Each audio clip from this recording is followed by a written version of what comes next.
But the reason we're doing this case is because, of course, we're very interested here in clusters. In fact, some would say we're obsessed with clusters because we see them everywhere and because of their role. And we've discussed them. We've seen fax machines. We've seen wine. We've seen a variety of other clusters throughout the course. This discussion gives us a chance to really look at the international dimension of clusters, and particularly how clusters connect across geography. And this case is one where you see a bunch of new clusters get born in different parts of the world. And so the question is, why does that happen?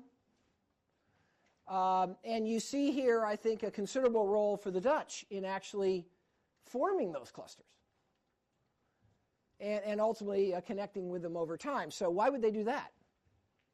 That sounds like creating competitors. You know, is that what it is or not? You know, and how do these international connections actually allow us to better understand how clusters work and what kind of strategic implications there are in a given location when you're trying to think about how you develop your economy and develop your cluster? The case of Dutch flowers is particularly fun. It's just this fascinating history. And hopefully the history was of interest. And just to kind of tee us up a little bit, we have a very short smidgen of kind of what this all looks like in real life in Holland. So if you could run that short video, I think it's just about 3 minutes. It is the biggest and busiest building in the world. 1 million square meters. It's the size of Monaco. With 12,000 people working around the clock, it's a sprawling army of suppliers, buyers, sellers, wholesalers, and exporters. At Terra Nigra, they have an automated grading machine. These flowers have just arrived from Ethiopia. They're unpacked and fed into the grader. The machine measures the length and thickness of the stem, as well as the size of the bud. Once they've been graded, it's off to the auction. When the flowers first arrive at night, they're moved into cold storage to preserve their quality. Then they're transported to the various auctions.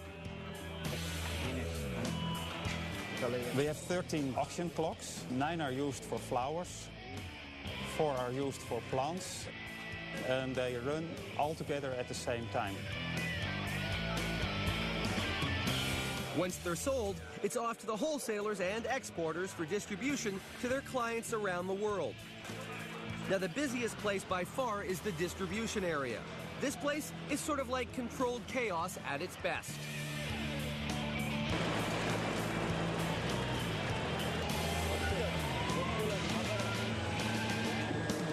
Yeah, it is. It seems like it's crazy. And when the auction starts, well, hell breaks loose over here. Because we have to divide all the products they have bought on the auction clocks into their different parts of the building. So what you see in the back is people moving around and sorting out the flowers to the different buyers who bought them on the clocks. Everything here is hyper-organized. Each cart has its own barcode, and the system actually calculates the shortest route and automatically distributes it to the customers. It's always fun because we're in a business that's moving. It's a fresh product. What's important is time. It has to be from 24 hours from the grower here and 24 hours from here to every place in the world. So what we're trying to do with our growers and with our exporters is making the supply chain as short as possible and keeping quality of the product. Oz Export is one of those key links in the supply chain. They have 50 buyers working the auctions. Following a sale, the flowers and plants are put on a cart and transported directly to their warehouse.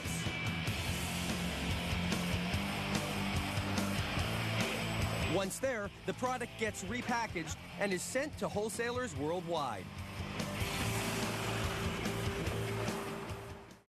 That's a wonderful video, except that it just doesn't capture what you experience when you actually go to see this. imagine like as far as the eye can see with purple and red and yellow and this incredible feeling of all these flowers, like gazillions of flowers. And they're all moving around on these vehicles. And the ones you saw had drivers, but most of them don't. Most of them are just automated, guide vehicles that are going from place to place, taking the flowers through the auction process. So it's I mean, if you think this is kind of a cottage industry, hopefully it's not. You see that it's really not. It's a very high-tech business these days. So what we're going to do today is see if we can understand this cluster a little bit and understand how it works, and with a focus on the internationalization process and why that happened and what it means. And then towards the end, we can talk a little bit about, what are the issues. We've got here one of the top management of the leading auction in the country. As you know, the auction is $6 billion business, major business. So the question is, what do they do? What do they do? Are they a dinosaur? Is this in the process of going away or not?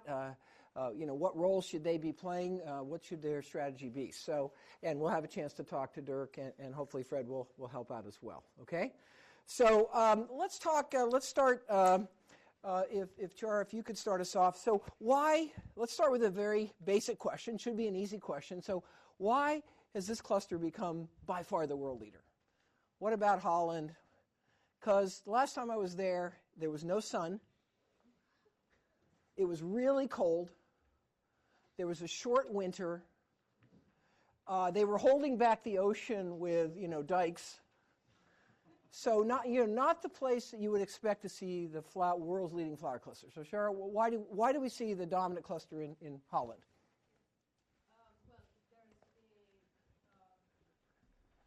I would say it's basically developed into a perfect cluster in the sense that there's a network of suppliers and growers and research institutions that have grown around the cluster that are really allowing the cluster to flourish. Okay, all right. So they have some advantages. What are those advantages? Well, first of all, the infrastructure. Okay, what infrastructure are you talking about? I'm talking about both in the last century and currently. So they have the world's most efficient port in Rotterdam, one of the most efficient airports, a very well-developed canals and river network, high-speed rail connection, and also the location is particularly beneficial because they are at the heart of Europe. So this allows them to give them a great advantage in terms of logistics and distributing the flowers all over Europe. Okay.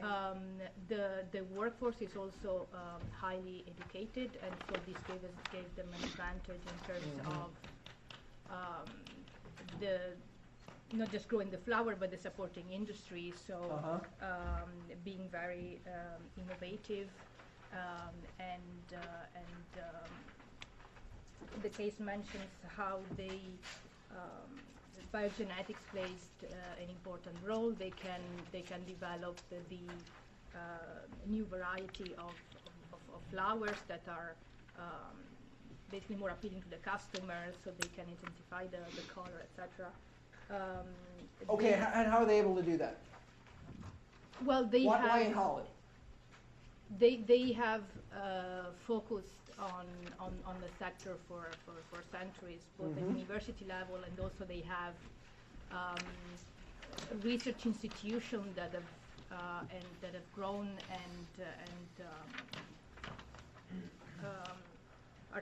horticultural councils and bodies that have helped the sector innovate and grow. Also, the flower bulb inspection service, which started as a voluntary initiative and is then been mandated by the government to conduct field inspection, and over time they have developed a very sophisticated way of inspecting the flowers. So the case mentioned how they have this algorithm which allows them to conduct these checks based on the sort of the track record and how reliable, if we can say, the grower has. They have also started an initiative back in the early, back in I think 1920s that has then sort of set the standards for environmental protection, which was called, I can't remember the name. So they really pioneered the environmental certification. Obviously that gave them an advantage to grow the flower in a sort of environmental friendly way and innovative way that has allowed them to be at the forefront at the moment. Okay. All right. So this is a lot of what if you had to say one thing that explains why the Dutch dominate this cluster still after hundreds and hundreds of years? What's that one thing? They were very strong in a network of industries that were very close. There was logistics, transportation, and agriculture. Okay, so that's not really the flower cluster at all, is it? No, but it does allow the cluster to become world. Okay, so you're saying there's kind of some related clusters that are very strong. Like what? Infrastructure. So logistics.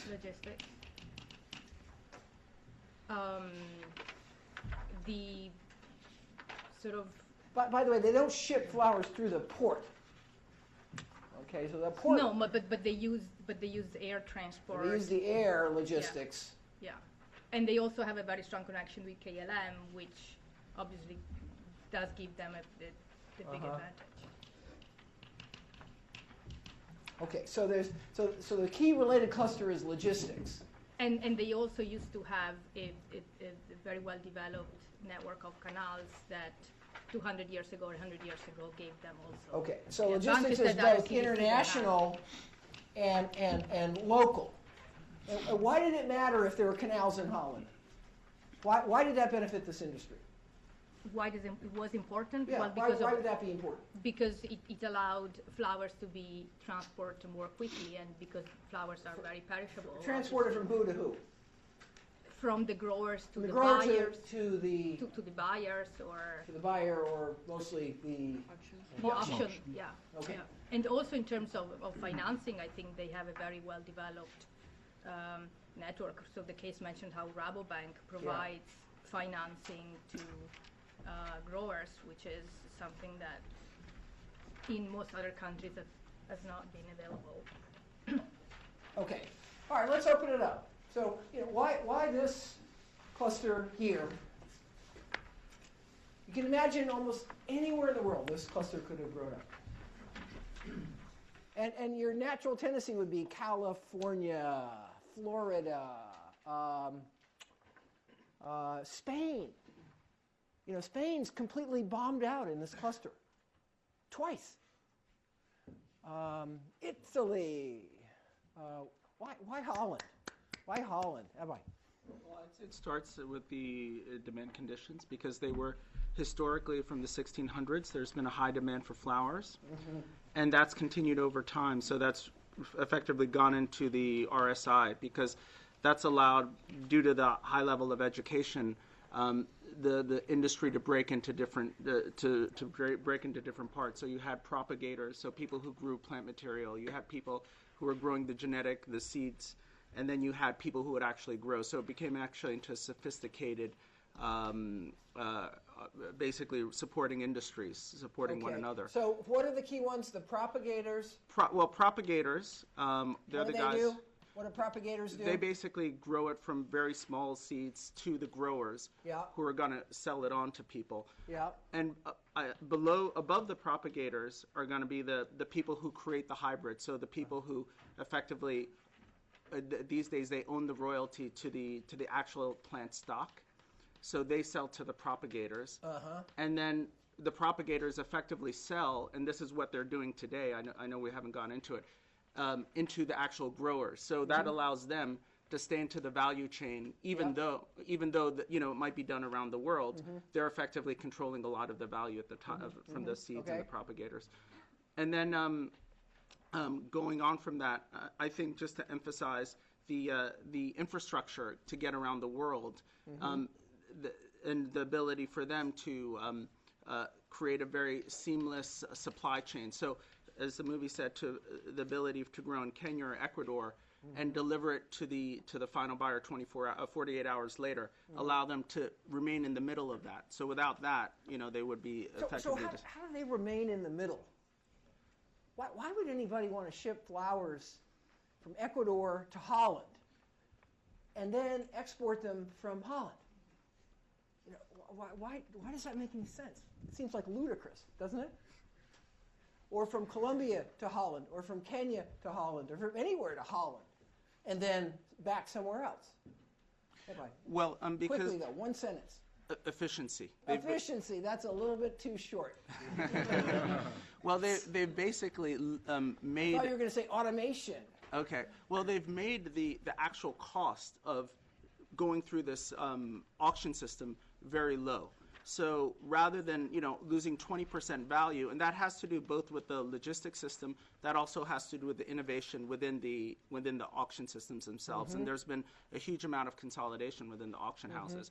So, the other thing they've done is they've made the auction houses effectively open-ended. So, a grower from anywhere in the world could actually have a seat in the auction house, just like a stock trader would have a seat in a stock exchange. Yeah. So that keeps people effectively vested interest to deal through the auction houses. So at the end of the day, it makes more sense from a grower in Kenya or Ecuador to sell through the auction houses, because at the end of the day, they're guaranteed the highest prices consistently over time. Okay.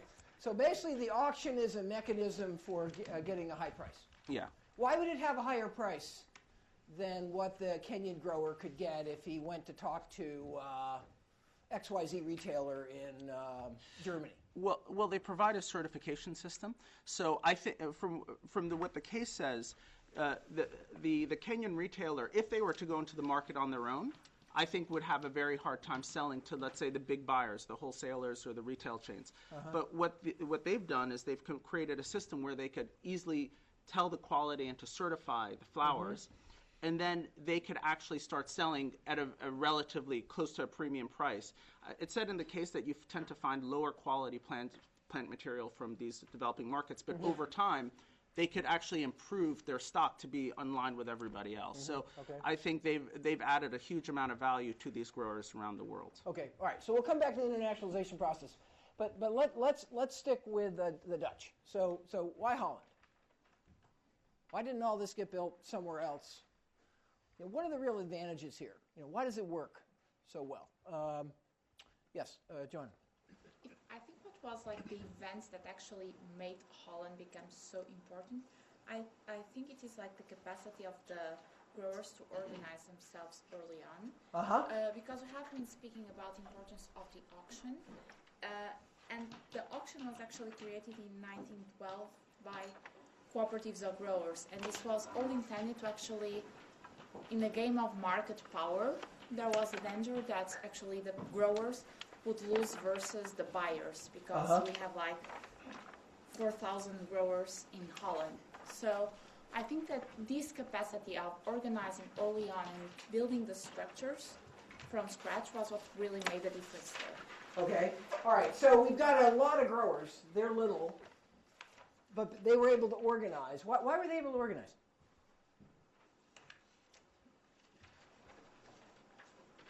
I think there's growers in other countries too, by the way. Is it clear that a lot of other countries grow flowers, but they mostly grow them for the local market during the season, whatever that season is?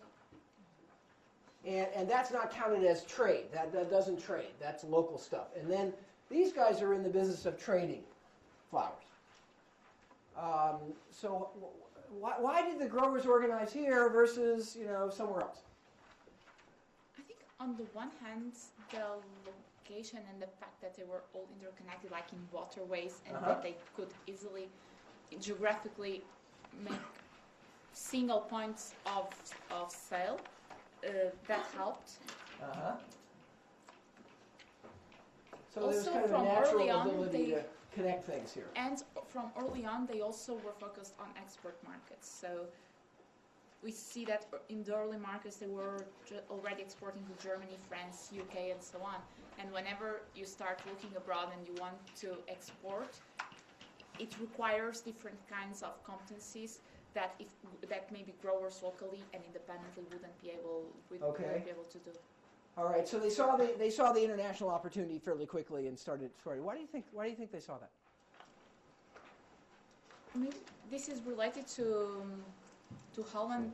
Overall, Holland was always very open to trade, and in other businesses it wasn't exporting a lot. And I'd say that given they were exporting other things, they would also start exporting flowers. Export these as well. Okay. Plus, they had the good logistics, partly because they had a long tradition of exporting. Okay. All right. Other key advantages that the Dutch cluster had and has built over time. Manfredi. I think in the last 30 years they really managed to innovate. They use greenhouse cultivation extensively since early 70s. They very much reduced the energy cost and the energy utilization. They really automatized. I don't know if it makes sense in English. The supply chain and managed to make it very efficient and fairly economical through innovation. And so, the case just talks about innovation after innovation after innovation after innovation. Yeah. In Holland. Yeah, but I mean, why? Well, they have a very educated population. They have 33% of the population has a degree, and I think it's a fairly high number in Europe as well. Yeah. It's just, by the way, it's sort of similar in France, it's similar in Germany, it's similar, it's not unique. They're not uniquely educated as much as these guys would say, I think they would freely admit that a lot of people with college degrees, a lot of smart people out there. Okay. So how come the innovation happened here? But they had a research institution that they were mentioned, but they were really working on the different aspect of the industry. So from the selection of the flowers and then to the genetic modification of them to make different qualities. So there was a lot of research going on in this area. Yeah, but they were making a ton of money with that since a lot of time. It makes sense. Making a ton of money. So we developed all the higher education, the universities here, and they became technological centers.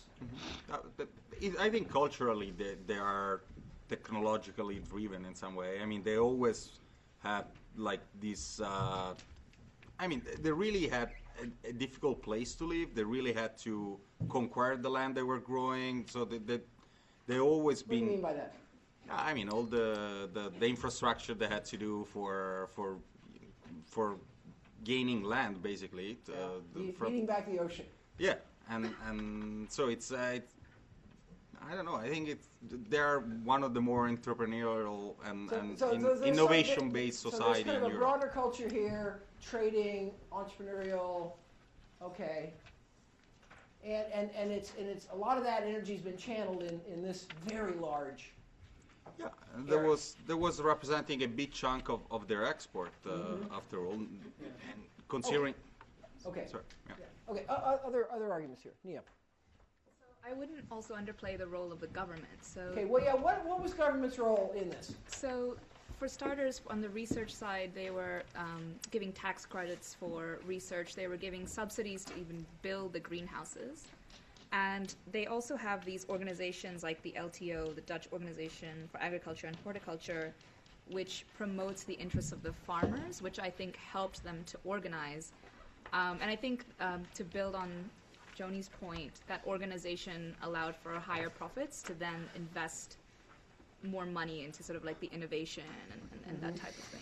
Yeah. So you have basically an organization that's disseminating best practices and marketing skills to these farmers. So it's teaching them. Why do you think those organizations screw up? So I think it gets back to the exports, right? So this was like a large share of what the Netherlands was exporting, and the same reason goes for like the agricultural university. So in exhibit, in the sort of like exports by cluster, we see like agricultural products is just It's big, yeah. huge. And flowers, by the way, is Most of it. buried in there. It's part of that. It's a big one. I mean, it's a big part of it, but it's and we know that flowers has a much bigger world export share. What is it? Remember? You don't know it, you don't know it. 60. 60% of world exports, okay? Next biggest one is 13. Colombia. Colombia. How much is that? 13. 13. Okay, so they're at this point anyway, they're way ahead. This is an important industry. Okay, let's keep developing. Jose. I think that one of the reasons why Netherlands has this competitive advantage versus other markets in the world is that, first of all, they are first entrants in the market. Okay. This allows them to set the rules of the game. So they are setting the quality standards. They have the logistics system, the auctions. They have the most efficient system to distribute flowers all over the world. So no other country can compete with that. I mean, if retailers are going to trust flowers coming from Netherlands more than flowers coming from Colombia, because they are going to make they know better that the quality is going to be better than in Colombia, or at least has been controlled. And also in the Netherlands, you have like one-stop shop market. You not only buy the flowers, you also buy the quality. You have the logistics, the quality control there. So you are buying many services at the same time that right now is not comparable with the service that other countries can give you. Okay. All right, so there's kind of a sense that this place is the safe place, it's the certified place, it's the place where you can kind of get a lot of services along with whether you're a buyer or seller, you get a lot of services if you do business with this location. Whereas maybe the same depth of services isn't available elsewhere. Is that the idea? Okay. All right, Georgie. I think that one of the important components here were also different kind of associations and organizations who brought the flower growers together and promoted their interests, and also provided some training and get together the funding for research efforts. They even have the separate program in Wageningen University, which is directly concentrating on the horticultural issues. They have the bachelor's degree on that. And apart from that, I think they have also supporting component there. That is very well developed fertilization and irrigation companies. They have been the first country who has established the flower trading organization, Dutch Horticultural Council, in 1908. And then this amazing organization called the flower auctions, because if you look at it, it's a bit different from the other auctions. It also provides some advice on the trends of trading, gives the information about the marketing, and helps also in terms of the distribution. So it's a very unique place. Okay, so this auction is very, very critical to the Dutch success. It's kind of like the New York Stock Exchange. It's a very unique institution in and of its own right. Yeah, Exhibit 10, is fascinating because look at the depth of organizations that have grown up. Why do we need all those organizations? Why do they all exist? Anybody want to speculate on that? Why do they all exist? Go ahead. The government was very lax on competition policy, and in some sense it was the industry that was doing the self-regulation. So these associations came about because there are a lot of large businesses and industries, and I guess the smaller voices like the growers and things like that need to be accounted for. Okay, so you think it's a cartel? There are a lot of mergers and acquisitions I felt that somehow needed to be countered with something else, and these IFCs came in and helped. Okay, to organize. Okay, that's one explanation. Anne? I think of market being close to the market, which was Europe. I mean, you talk about Germany and the UK being the largest importers of cut flowers in the world. Played a key part in sort of trying to organize to service those markets in a way, because if you need to organize all your from the seed grower stage to the final retail stage, you somehow there has to be a system, and when you have growers all over. Why do you need to organize it? Because when you organize, you become more efficient.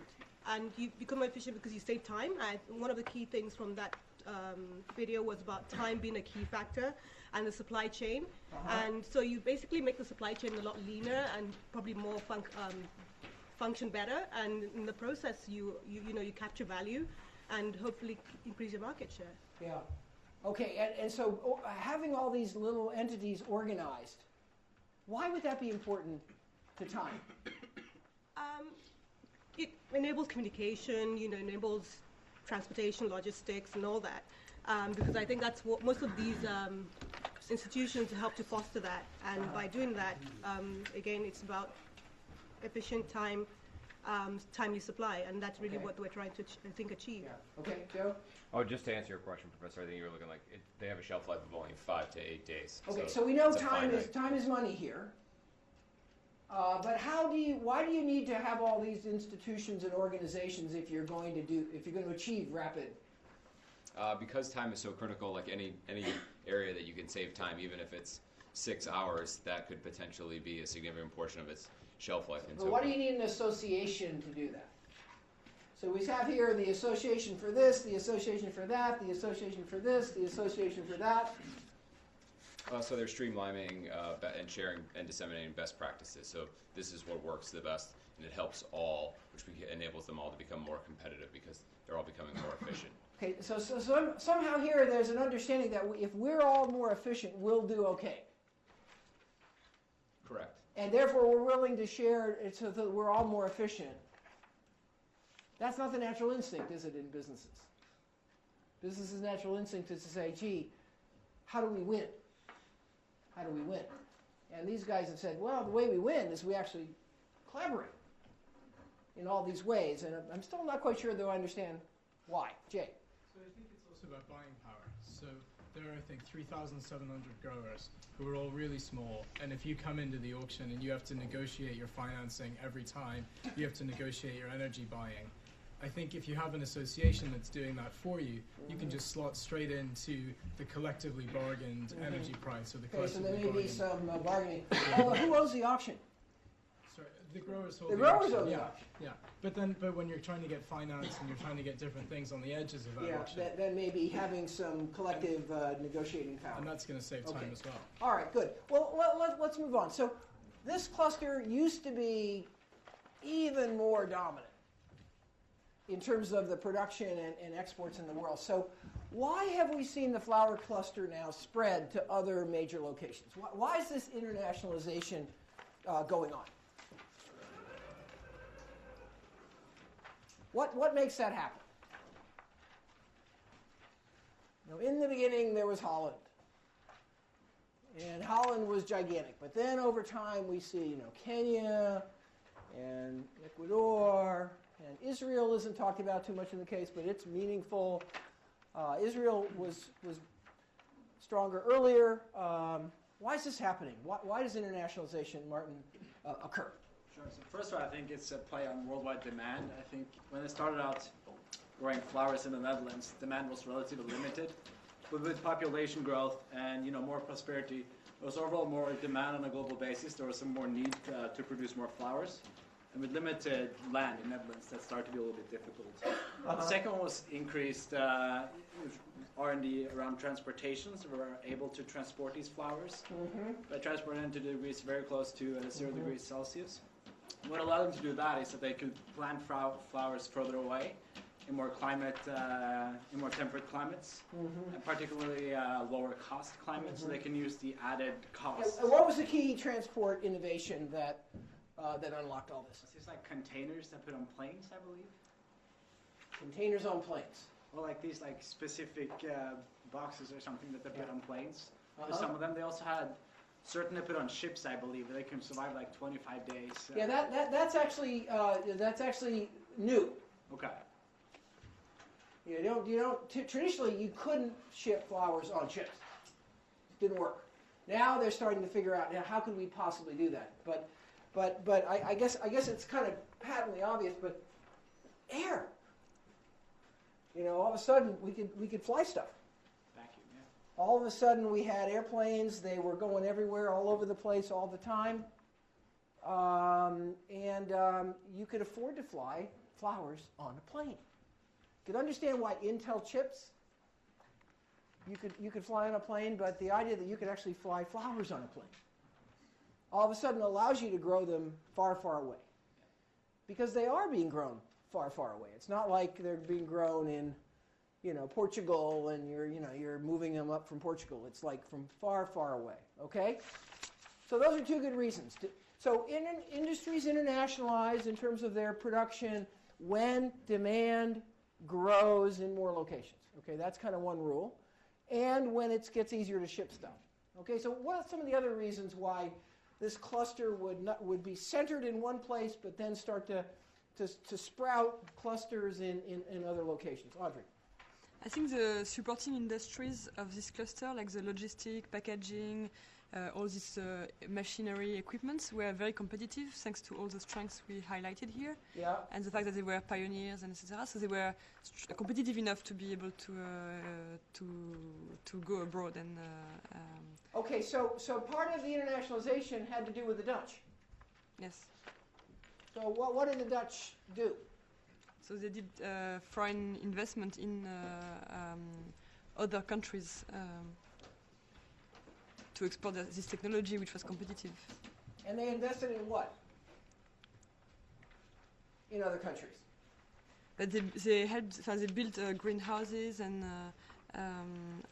companies selling those equipments which were needed to grow the flowers. Okay, greenhouses here are another one of the key supporting industries. So basically they provided the technology, the inputs, the machinery, the greenhouses, all the stuff you'd need. They said, here we are, here it all is, and you grow the flowers. Okay, so the Dutch were kind of the suppliers that helped launch a bunch of these other clusters, or provided them with inputs. So, I guess there was another reason why a thing spread is the availability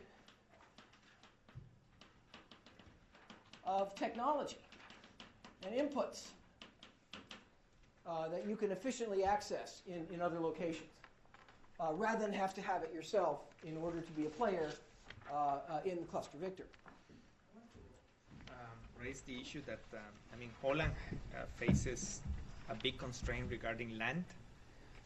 Actually, the area devoted to growing flowers is decreasing. So they really need to go abroad, and they have this advantage. They have the financial resources, the know-how, and so they know that they can face big competition in the future if they don't go abroad and export their model. Okay, so why would they need to go abroad?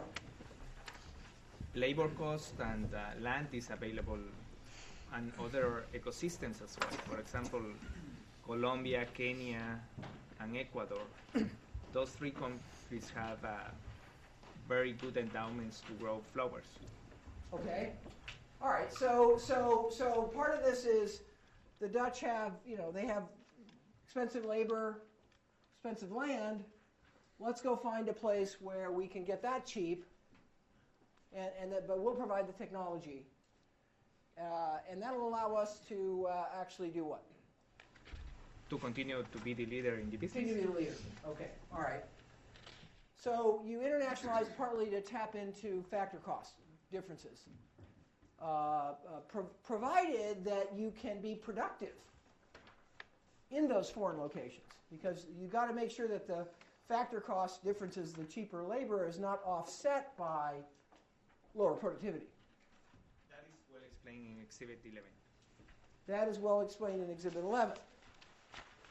Okay, let's take a look at Exhibit 11. So what does Exhibit 11 tell us? And by the way, just to make sure everybody understands, this is the cost in Holland to the auction. Okay, this is the cost in Holland. So what does this exhibit tell us? Victor, since you brought it up, you're going to have to explain it. Yeah, Netherlands has the highest energy and labor cost, while the other three countries have a higher cost transporting the flowers to the Netherlands. So they have Netherlands has a disadvantage and other countries have an advantage. And it's a big difference, 10 to 20 to 1. Okay, so in terms of factors, we should also include energy as part of that. So you can see that their energy costs are many times higher. Labor costs are 10 times higher. And that, that offsets anyway the cost of transport, which is much higher for the Kenyans of this world, because they got to put these flowers on an airplane, and they're not chips. The flower is worth how much for a bouquet of flowers? $20, $10, $15. So you're shipping $15 at retail from Kenya, which is it's amazing how efficient this has got to be for that to make any sense whatsoever. So basically, there's an opportunity to get a lower enough factor cost to offset. It's always more expensive to move something, and the question is, what is that economic model? And if you can move it by ship, it's really cheap. So, but when you can if you can move it by air, if you have a big enough cost difference, you can support that. So, any other reasons for why this cluster would start with kind of one dominant location, and then we start to see these others pop up? Yeah, Hashim. Sort of supplement what Victor was saying, I think one factor that probably has promoted the internationalization of this is the fact that Netherlands is one of the most generous development aid programs. That means that it can actually use that aid sort of to leverage sources of investment for flowers. The case says that some of the big investors in Kenya, for example, are Dutch investors. Mm-hmm. So I think that okay, now the aid is gifts. The aid is gifts. So why would that matter? Are you saying that part of your national economic strategy should be foreign aid? Is that what you're saying? Yeah, it should be actually, because it sort of creates relations, networks that are important. Okay. Aid is invested in some of these countries, for example, in some economic sectors. Yeah. And if you happen to actually convince them, incentivize them that flowers is probably a sector that they should. Okay, now let's just assume that no aid money was actually invested in growing flowers or flower auctions. What do you think the aid money went for? Was spent on? Aid money could be spent on healthcare, on education, and all these are important issues to address if you're actually going to put in place such an industry in these countries. Okay. All right, so there's something here about, there seemed to be a very strong connection between the Dutch and a number of these countries. It says like a third of all the Dutch aid goes to Africa. And if you work in Africa, those of you that worked in Africa, I have, you'll see lots of Dutch stuff going on in many of the countries, particularly in agriculture, because that's a big Dutch cluster. and they've understood, they've had this very strong orientation towards that. I think the other factor probably is the fact that as these industries, this investment is done in these countries, there is an assured market created for these exports through the auction houses and all that. So that in itself, I think, is an incentive. The infrastructure, the logistics, everything that makes up the flower industry, the flower cluster in Netherlands actually is in itself a driving factor for some of these countries to invest in this industry. Oh, okay. All right. So this internationalization is not competition for the Dutch. I don't think it is. I don't think it is, because in many ways they're sharing. For any country to actually be successful, they would have to use their innovations. They would have to sell some of the products in the Dutch market as well. So I think it creates value for the Dutch. I don't think it's actually necessarily a threat to them. Okay, and the value for the Dutch is what? Be really clear about that. Why would they want a Kenyan cluster to exist? Well, they would want a Kenyan cluster to exist because, for example, they have to use the auction system to sell their product, and that they pay for. That's one. Mm-hmm. Yeah. They would want. So to feed the auction, they have to pay for the innovations and varieties that actually come out of that system. So the IP, the inputs. The inputs, yes.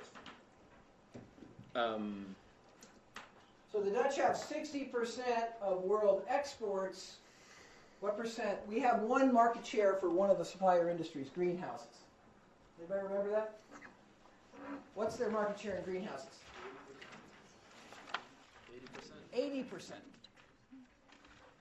Okay, so actually, this having these other clusters is it's interesting. Also, in the case, did you notice the competitor in greenhouses is who?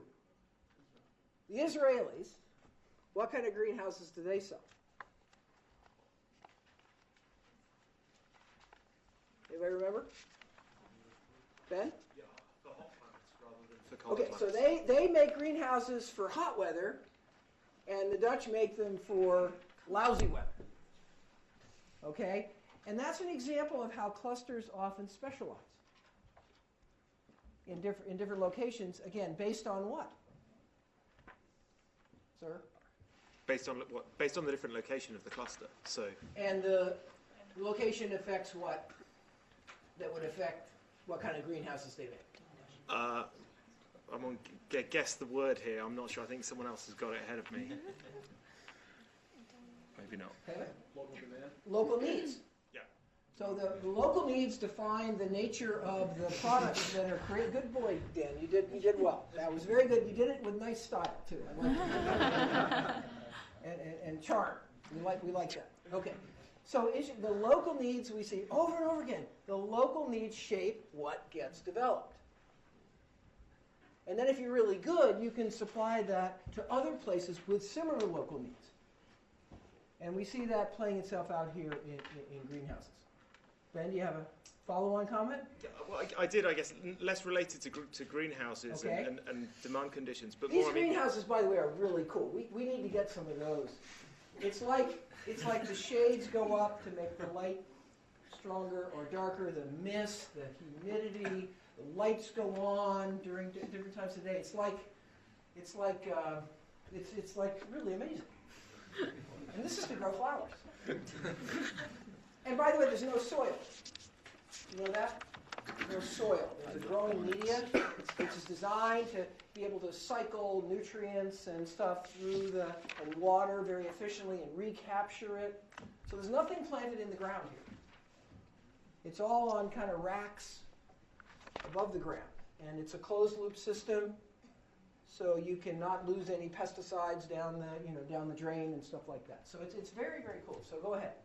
Yeah, I mean, I guess I've been sort of listening to a lot of the opportunities that have arisen for the cluster as a result of internationalisation, but yep. I think there are some concerns as well, certainly that I have. Okay. All right. Well, let's just finish up a little bit here on why do we think this internationalization is happening, and then we'll get to the threats, because we want to make sure that Dirk is the cost of his trip is amortized by some valuable ideas. Samir. Yes, I think one of the key enablers to a lot of this is just generally there's been over the last few decades just a reduction in trade barriers, which has allowed, for example, technology to be exported from the Netherlands into the various other countries, and secondly, it's allowed the flowers to actually flow the other way. Secondly, I'd say related to that is there's been an easing in FDI restrictions in a lot of countries, and I think that's related to Hashim's aid point, because if the Dutch generate a lot of goodwill with a lot of these foreign governments, then if they want to come around and invest in some of the farms or the other production facilities or in trade organizations or educational institutions, etc., I think just having that goodwill would give them a big advantage. Goodwill is good. Yeah. Goodwill is good. Okay. All right. Raymond? Yeah, I think there's also this consolidation of retailers. So we see in the Kenyan case, so 30% are shipped directly to UK retail stores like Tesco, the bigger retail store. So it makes the Dutch realize that if they don't proactively help foster the international environment to cater to the auction system, they may lose business. So in a way, it gives Dutch the incentive to push it out. Yeah, push it out. Yeah. Ask others to adopt their own system. Yeah. Okay. All right. Well, let's talk about it. So, what are the threats to the Dutch? What are those threats? And by the way, remember there's another important factor in the case. Let's not lose that fact, and that is that the revenue of the Dutch production is growing at 10% a year. So most industries, that's pretty fast. So the Dutch are not dying away here. That's not. But what? So what are the threats? What are the threats here? I would say low-end disruption. So, say that again. So they have low-end competitors from, for example, cheaper labor cost countries. So Case Fact said that Colombia now accounted for over 60% of carnation, and in the Netherlands they're more focused on making more expensive higher-end flowers now with protected IP rights on the seeds and genetics. Okay. So is that bad? I think it's good and bad because you lose your market in the kind of low-end side, which is growing, but also you have a new market which is probably can be afforded by like a select class of individuals, so it's a limited market. Okay, so what's been happening is that the Dutch cluster has been moving to more sophisticated varieties, right? Yes. I wonder who can name all 1,200 new varieties of flowers this year? Yeah, Dirk. Yeah, that way, Dirk.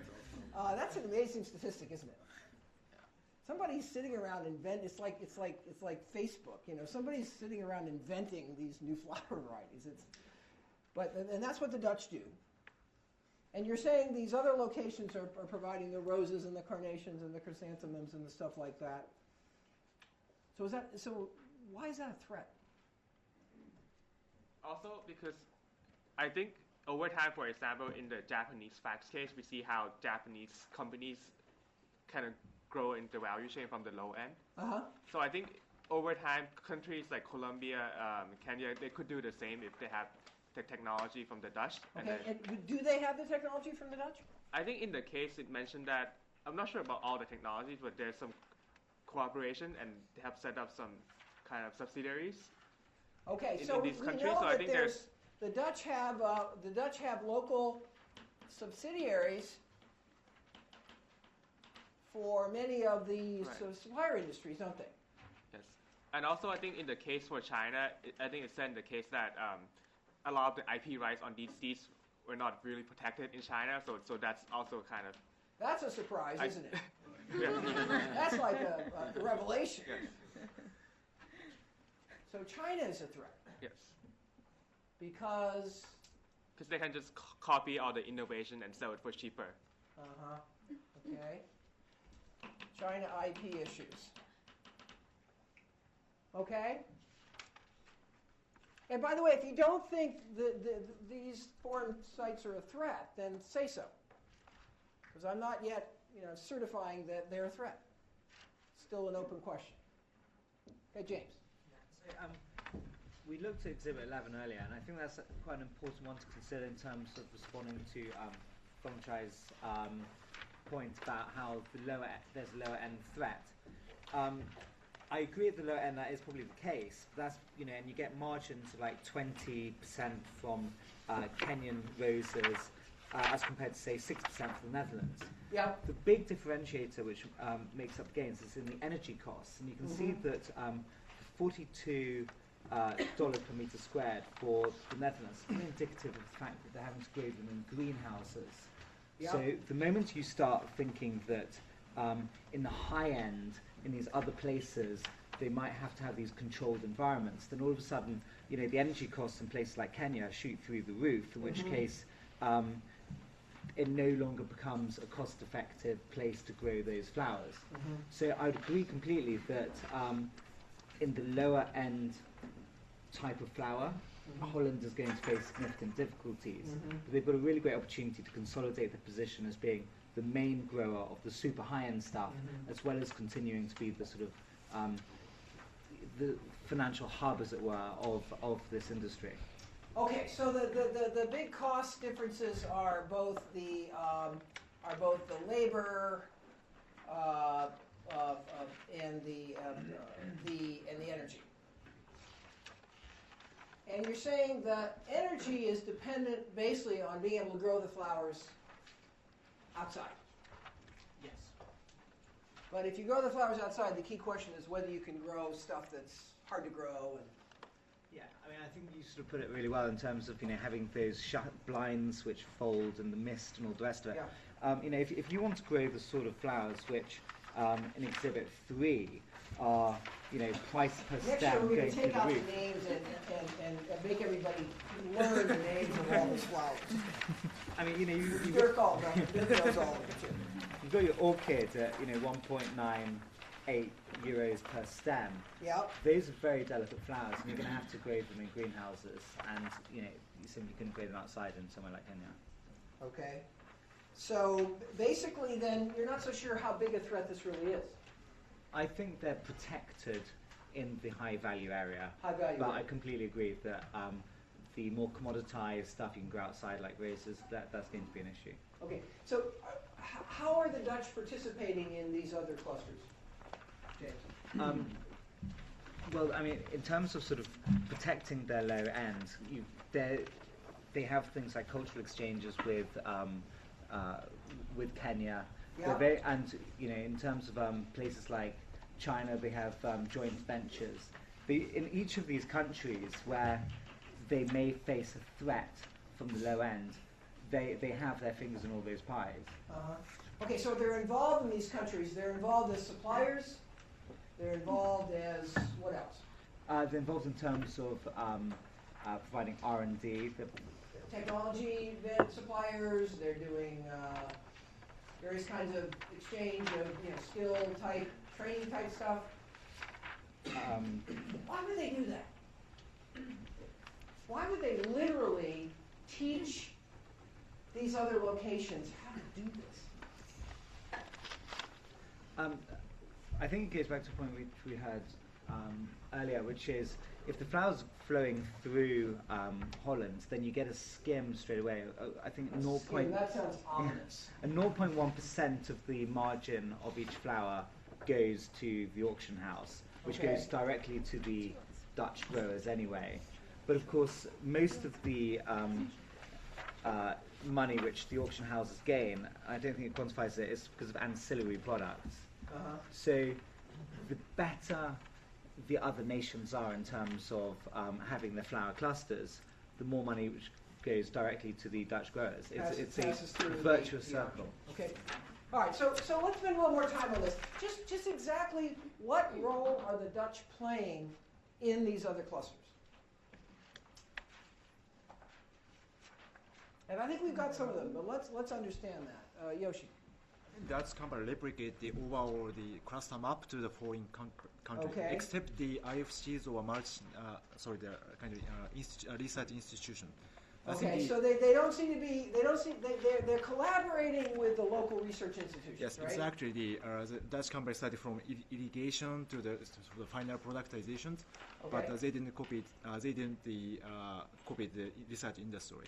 And I think this industry really historically required the continuous improvement and innovation. Yeah. So I think I think China is maybe threatened for the futures because China has a lot of the agriculture industry and they have some capability to make the innovation by themselves. I think it's not only that cost issues. I think China has the innovation capability and maybe Capability for innovation. Okay, so again, I don't want to be difficult here, but okay, they're suppliers. They're supplying greenhouses, propagation material, fertilizers, and sometimes they have local subsidiaries to actually, they don't export, they actually do it there. They technology transfer. What else are they actually doing in Kenya, in Colombia, and Ecuador? logistics.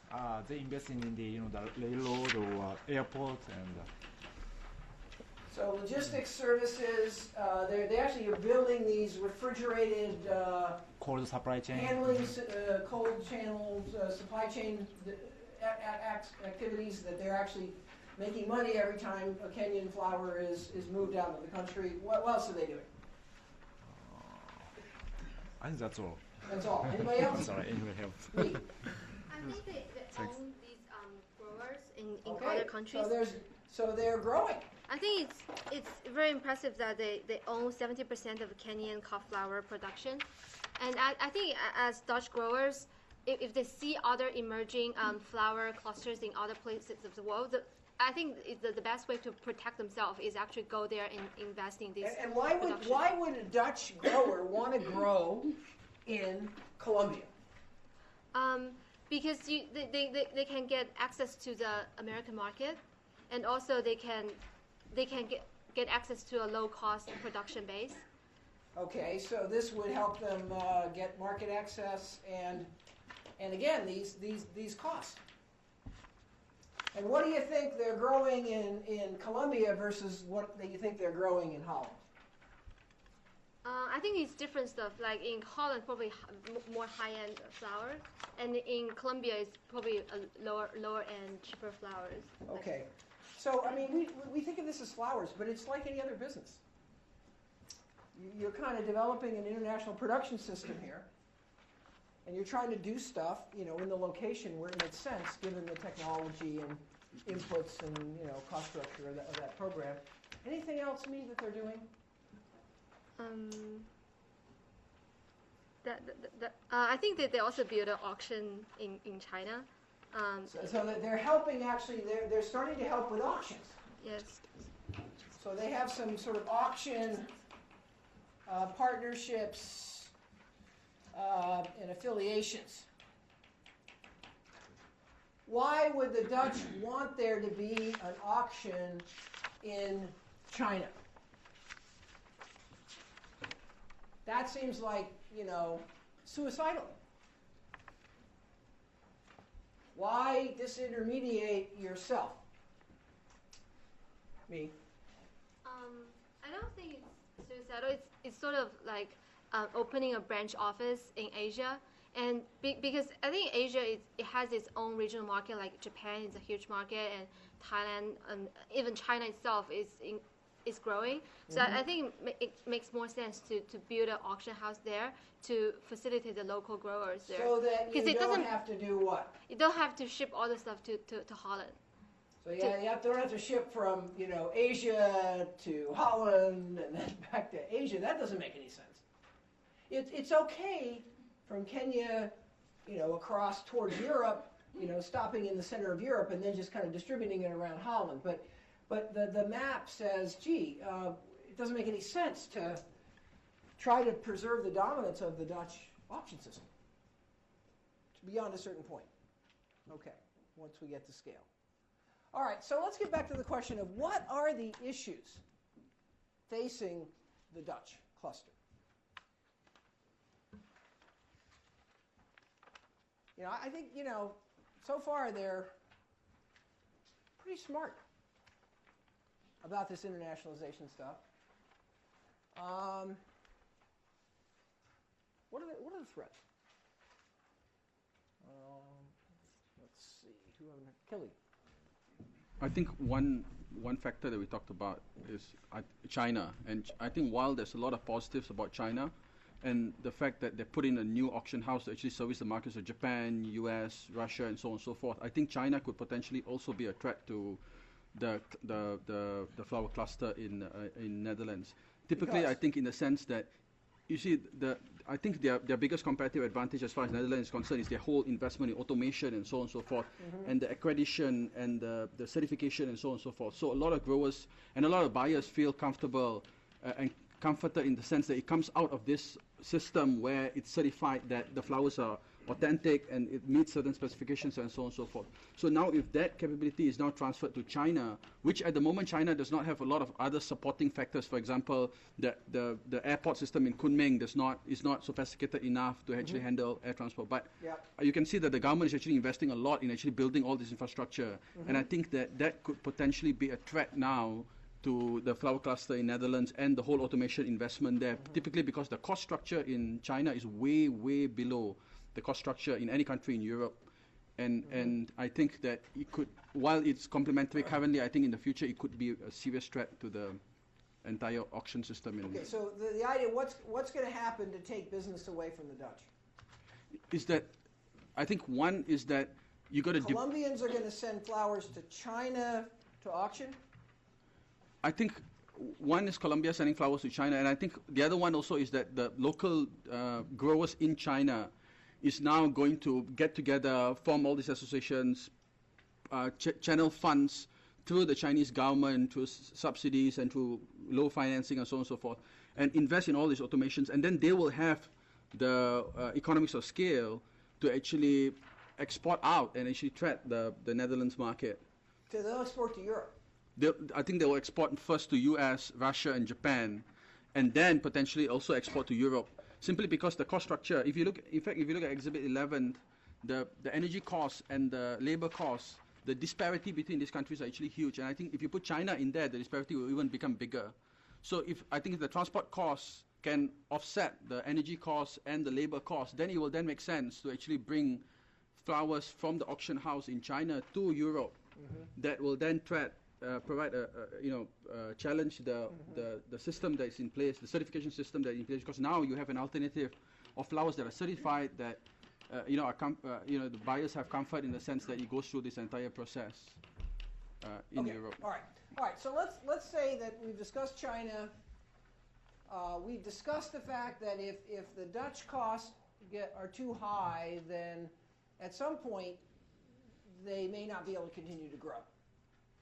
I mean, they're right. So far, they've just been migrating to higher end flowers. They've reduced the amount of cultivation area, but the revenue goes up. So what they're doing is they're trading up to higher end varieties. So we've talked about those issues. Other types of issues here facing the Dutch. Francisco. It was just one line towards the end of the case, but they said that an increasing number of the transactions are happening on the internet. Okay. And so if you can come up with... And why would that be? Because you now have better ability to transmit information about the flowers that you're selling, and you've got supermarkets and retailers that are wanting less inventory and having their flowers more quickly shipped, more just in time. And so if you can come up with a credible alternative to the physical auction system, where you can be shipping, you can take a picture of the flower that you're auctioning in Colombia and ship it directly to the final market, you can go around the entire Dutch auction system potentially. Okay. All right. So basically the question is there some way to create another kind of a market? Another kind of a market that doesn't look like this market, which is a physical market. Is there an opportunity to create some kind of electronic market that would pull business outside of the Dutch auction system? Okay? Frederick. Well, I think they could also lose the fact of being the standard. I mean, so far the world, when you sell flour, they're a bit like De Beers for diamonds. When you sell flour, you have to go through Holland.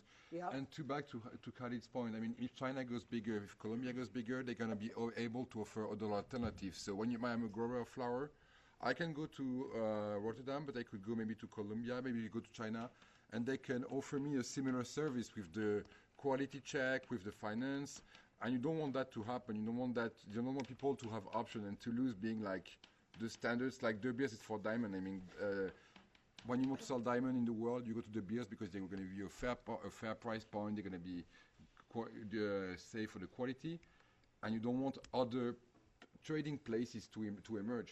So basically, right now, the Kenya and Ecuador have a certain level of sophistication.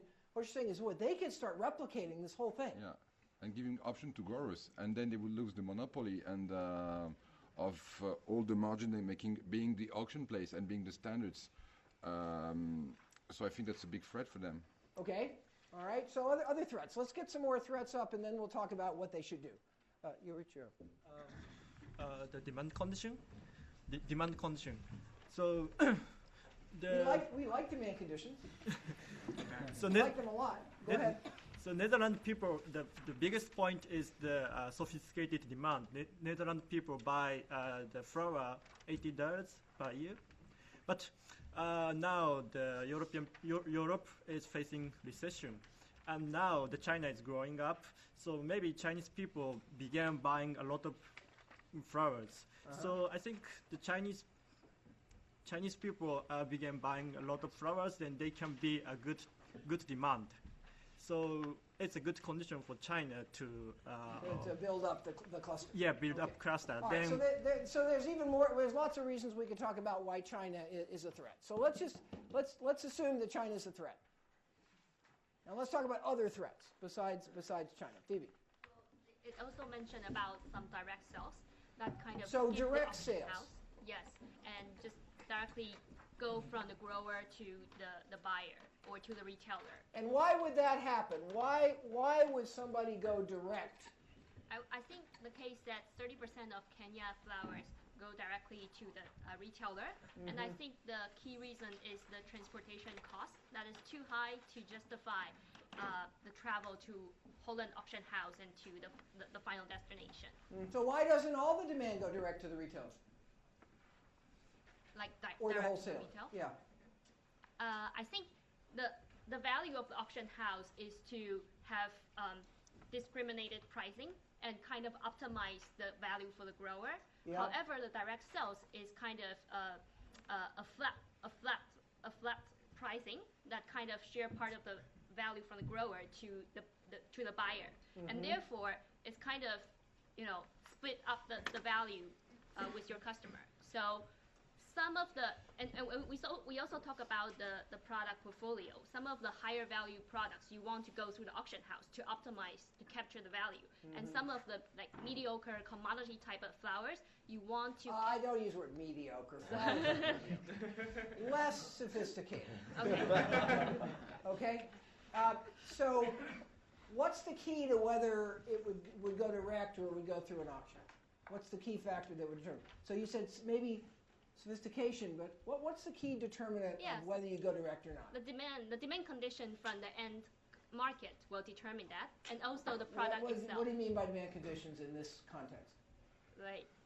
We assume, well, at least when I buy flowers, I don't really care that much about how I mean. Where you don't even know how those flowers got there. Yeah, that's right. So I assume Europeans have a higher standard of picking the flowers, and other markets were less sophisticated because of the history or the legacy. So the sophistication of the market is one determination, and the second, the product itself, how much the cost you put into to develop that will also determine what kind of channel is the most efficient distribution model for. Okay, all right. So Phoebe's saying there's also this opportunity. There's the opportunity to create sort of a parallel market that doesn't involve the auction, but then there's this sort of direct to the wholesaler, direct to the retailer. So let's talk about that a little bit more. Why do we see more things going direct, given that that's not the way the traditional model works? Kevin. If growers can find access to the buyers, whether those buyers are wholesale or retailers, they're going to use it. They can cut out costs, and it kind of goes back to what we talked about before about the internet and communications technology. Oh, and so how does it cut out cost? Well, you have less people taking a cut, so right away your profit margin is affected, but you're also going to be able to use simpler logistics as well, because you can actually ship direct too. the buyer. Okay. So on two ends, you're actually saving. I'm sorry? You're saving on both ends. You have less people taking a cut off the top. Okay, and who's the less people taking the cut? Well, if you can avoid a wholesaler, you can go straight to the retailer. Okay, so there's another set of entities out here that are sort of intermediaries. There's traders and wholesalers. So maybe you can take them out of the chain. Correct. And then in addition to, just the logistics can be that much more simple. In other words, you can go straight from Kenya to a retailer in country X without having to route through Holland. You're saving money right off the top. Okay. And what makes it economically feasible to do that? Well, there's two parts are feasible. Logistically feasible, like I said, I think communication technology and the internet in particular probably is going to open up a lot of doors for people to do that, to be able to find each other where they couldn't previously. Okay. So economically feasible, I'm not quite sure if I know what you're driving at. Anybody? Kind of what's the economics of going direct? Why do things go direct that used to be going through channels? Angel. The only reason you can go direct is if you basically manage to get up to scale. So if you are able you have to have enough volume. Yeah, so a mom and pop shop that produces like, let's say, 50,000 like roses or whatever is probably not as competitive as a plantation that produces 2 million roses, right? So if you can build like volume that to service like a bigger market, then you can skip the middle person. Okay, and you need volume where? Well, in the production, so you need to have enough production. Yeah, so you can command better prices when it comes to logistics. So, for example, if I can, negotiate directly with, let's say, UPS or FedEx or whatever, transport service that I use, like that is, next day air, it makes a huge difference the volume that I'm going to ship as far as the rates that I'm going to get, right? Okay. So, the only reason why people will be able to skip the mediators would be to get up to scale, and to that point, I think that Colombia is very competitive when it comes to this because Colombia's economy is controlled by very few families, as we talked about yesterday. Like I kind of deviated from the case yesterday, but I just got back from Colombia a couple of weeks ago, and yeah, awesome country by the way. But the thing is that over there, I believe that just businesses are very much controlled by like very few families. So, for example, there's a potential for a huge operation to be built up, and another point is that Colombia historically has developed great services when it comes to air travel because of the terrain of the country. So, for example, their roads are terrible, and now their ports are picking up because they're being opened. Okay, so their infrastructure is getting better. Yeah. Now, it says in here that there are 500 flower farms in Colombia. So I think that from what I understood when I was there is that most of the flower production happens in like around one town or like 2 towns or whatever. Yeah, it's all near the airport. Yeah. It's all near the airport. So I think that there's a major threat of consolidation of all these like smaller. So if the smaller guys could get together and have enough volume, they can command. Then maybe they could then do a direct deal with Tesco. Yeah, exactly. In the UK, but to buy direct, you also have to have a lot of demand too, because you have to place a big enough order to make it efficient to handle all the logistics and everything in between. Well, if you have a quality product that is like at a lower price, I'm not sure why there wouldn't be demand for it, given that as you said, the industry. I mean the volume. I mean, if you're going to ship one stem. Well, as we just said, if they achieve consolidation, why would they ship one stem? I'm not following your argument. So, what if they're selling to one flower shop on Main Street? Can one flower shop buy direct? No. Well, no, but I don't see why this would be the case. So you have a huge industry that is like providing 13% of flowers in the world. Like, if they get all together, they have like a pretty big say of like, and be able to generate demand like around the world. I'm not sure why they would be selling to one shop or there wouldn't be sufficient demand. Okay, especially so let's assume that the people in this industry are really smart. And if they could make more money, they would do it, okay? And the truth is that we had very little direct sales so far in this industry. This is a very important point for the auction, obviously. This is an epically important point. Why would there be limited direct sales, and why might direct sales be increasing now? Okay, what can we say about that? Joel? We don't see yet a consolidation on the retailer end. So I think what you're getting at is right now the way that by the way, I'm just asking simple questions.